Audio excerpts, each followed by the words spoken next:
Welcome to the Bible in a Year, Old and New Testament Bible Reading Plan for 2025, Audio Edition.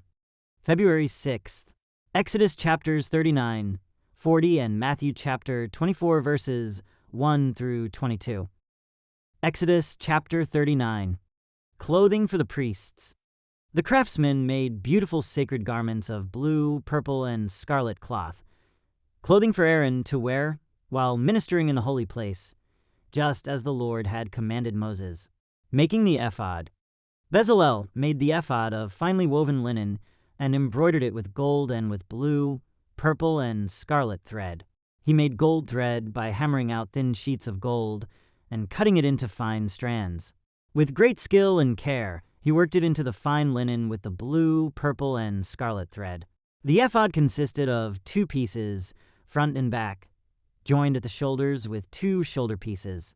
The decorative sash was made of the same materials, finely woven linen embroidered with gold and with blue, purple, and scarlet thread, just as the Lord had commanded Moses.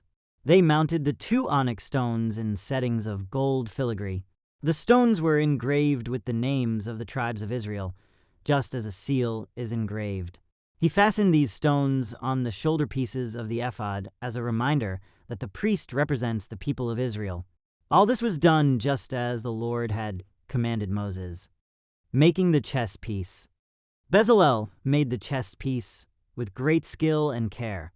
He made it to match the ephod, using finely woven linen embroidered with gold and with blue, purple, and scarlet thread. He made the chest piece of a single piece of cloth, folded to form a pouch 9 inches square. They mounted 4 rows of gemstones on it. The first row contained a red carnelian, a pale green peridot, and an emerald. The second row contained a turquoise, a blue lapis lazuli, and a white moonstone. The third row contained an orange jacinth and agate, and a purple amethyst. The fourth row contained a blue-green beryl, an onyx, and a green jasper. All these stones were set in gold filigree. Each stone represented one of the 12 sons of Israel, and the name of that tribe was engraved on it like a seal. To attach the chest piece to the ephod, they made braided cords of pure gold thread. They also made 2 settings of gold filigree and 2 gold rings, and attached them to the top corners of the chest piece. They tied the 2 gold cords to the rings on the chest piece. They tied the other ends of the cords to the gold settings on the shoulder pieces of the ephod. Then they made 2 more gold rings and attached them to the inside edges of the chest piece next to the ephod. Then they made 2 more gold rings and attached them to the front of the ephod below the shoulder pieces, just above the knot where the decorative sash was fastened to the ephod. They attached the bottom rings of the chest piece to the rings on the ephod with blue cords. In this way, the chest piece was held securely to the ephod above the decorative sash. All this was done just as the Lord had commanded Moses. Additional clothing for the priests. Bezalel made the robe that is worn with the ephod from a single piece of blue woven cloth, with an opening for Aaron's head in the middle of it. The opening was reinforced with a woven collar so it would not tear. They made pomegranates of blue, purple, and scarlet yarn and attached them to the hem of the robe. They also made bells of pure gold and placed them between the pomegranates along the hem of the robe, with bells and pomegranates alternating all around the hem. This robe was to be worn whenever the priest ministered before the Lord, just as the Lord had commanded Moses. They made tunics for Aaron and his sons from fine linen cloth. The turban and the special head coverings were made of fine linen, and the undergarments were also made of finely woven linen. The sashes were made of finely woven linen and embroidered with blue, purple, and scarlet thread, just as the Lord had commanded Moses. Finally, they made the sacred medallion, the badge of holiness, of pure gold. They engraved it like a seal with these words, "Holy to the Lord." They attached the medallion with a blue cord to Aaron's turban, just as the Lord had commanded Moses. Moses inspects the work, and so at last the tabernacle was finished. The Israelites had done everything just as the Lord had commanded Moses, and they brought the entire tabernacle to Moses. The sacred tent with all its furnishings, clasps, frames, crossbars, posts, and bases.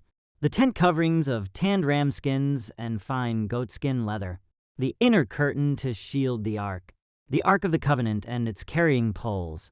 The Ark's cover, the place of atonement.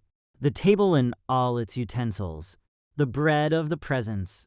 The pure gold lampstand with its symmetrical lamp cups, all its accessories, and the olive oil for lighting. The gold altar, the anointing oil and fragrant incense. The curtain for the entrance of the sacred tent. The bronze altar, the bronze grating and its carrying poles and utensils. The wash basin with its stand. The curtains for the walls of the courtyard. The posts and their bases. The curtain for the entrance to the courtyard. The ropes and tent pegs. All the furnishings to be used in worship at the tabernacle. The beautifully stitched garments for the priests to wear while ministering in the holy place. The sacred garments for Aaron the priest and the garments for his sons to wear as they minister as priests. So the people of Israel followed all of the Lord's instructions to Moses. Then Moses inspected all their work. When he found it had been done just as the Lord had commanded him, he blessed them. Chapter 40. The tabernacle completed. Then the Lord said to Moses, "Set up the tabernacle on the first day of the new year. Place the Ark of the Covenant inside, and install the inner curtain to enclose the Ark within the most holy place. Then bring in the table and arrange the utensils on it. And bring in the lampstand and set up the lamps. Place the gold incense altar in front of the Ark of the Covenant. Then hang the curtain at the entrance of the tabernacle. Place the altar of burnt offering in front of the tabernacle entrance. Set the wash basin between the tabernacle and the altar, and fill it with water. Then set up the courtyard around the outside of the tent, and hang the curtain for the courtyard entrance. Take the anointing oil and anoint the tabernacle and all its furnishings to consecrate them and make them holy. Anoint the altar of burnt offering and its utensils to consecrate them. Then the altar will become absolutely holy. Next, anoint the wash basin and its stand to consecrate them. Present Aaron and his sons at the entrance of the tabernacle, and wash them with water. Dress Aaron with the sacred garments and anoint him, consecrating him to serve me as a priest. Then present his sons and dress them in their tunics. Anoint them as you did their father, so they may also serve me as priests. With their anointing, Aaron's descendants are set apart for the priesthood forever, from generation to generation. Moses proceeded to do everything just as the Lord had commanded him. So the tabernacle was set up on the first day of the first month of the second year. Moses erected the tabernacle by setting down its bases, inserting the frames, attaching the crossbars, and setting up the posts.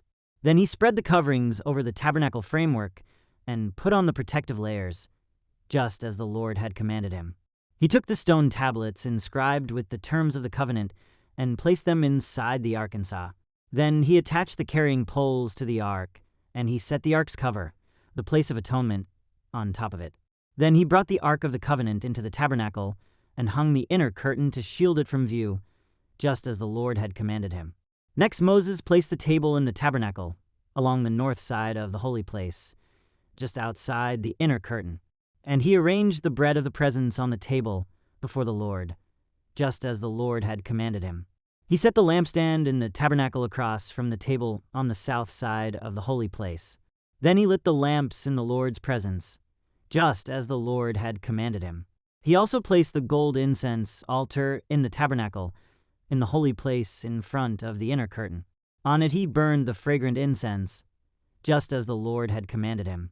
He hung the curtain at the entrance of the tabernacle, and he placed the altar of burnt offering near the tabernacle entrance.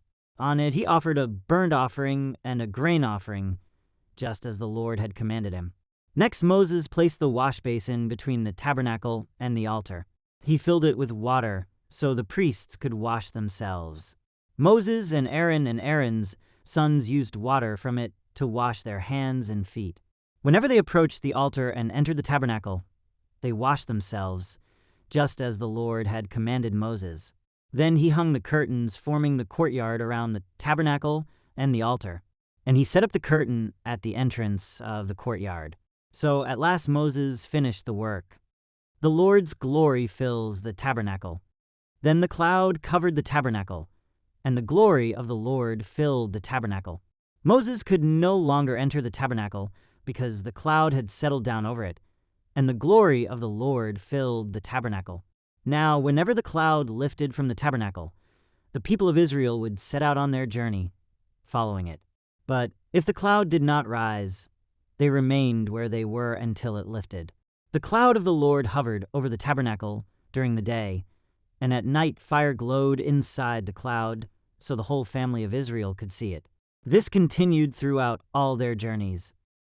Matthew chapter 24, verses 1 through 22. Jesus speaks about the future. As Jesus was leaving the temple grounds, his disciples pointed out to him the various temple buildings. But he responded, "Do you see all these buildings? I tell you the truth, they will be completely demolished. Not one stone will be left on top of another." Later, Jesus sat on the Mount of Olives. His disciples came to him privately and said, "Tell us, when will all this happen? What sign will signal your return and the end of the world?" Jesus told them, "Don't let anyone mislead you, for many will come in my name, claiming, 'I am the Messiah.' They will deceive many, and you will hear of wars and threats of wars, but don't panic. Yes, these things must take place, but the end won't follow immediately. Nation will go to war against nation, and kingdom against kingdom. There will be famines and earthquakes in many parts of the world. But all this is only the first of the birth pains, with more to come. Then you will be arrested, persecuted, and killed. You will be hated all over the world, because you are my followers. And many will turn away from me and betray and hate each other. And many false prophets will appear and will deceive many people. Sin will be rampant everywhere, and the love of many will grow cold. But the one who endures to the end will be saved. And the good news about the kingdom will be preached throughout the whole world, so that all nations will hear it. And then the end will come. The day is coming when you will see what Daniel the prophet spoke about, the sacrilegious object that causes desecration standing in the holy place. Reader, pay attention. Then those in Judea must flee to the hills.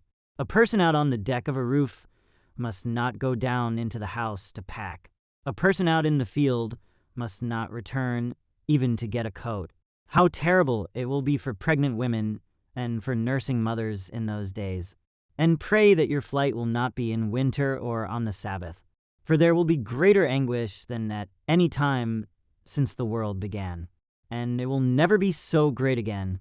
In fact, unless that time of calamity is shortened, not a single person will survive, but it will be shortened for the sake of God's chosen ones. Thank you for joining as we read through the Bible in 1 year. This has been day 37.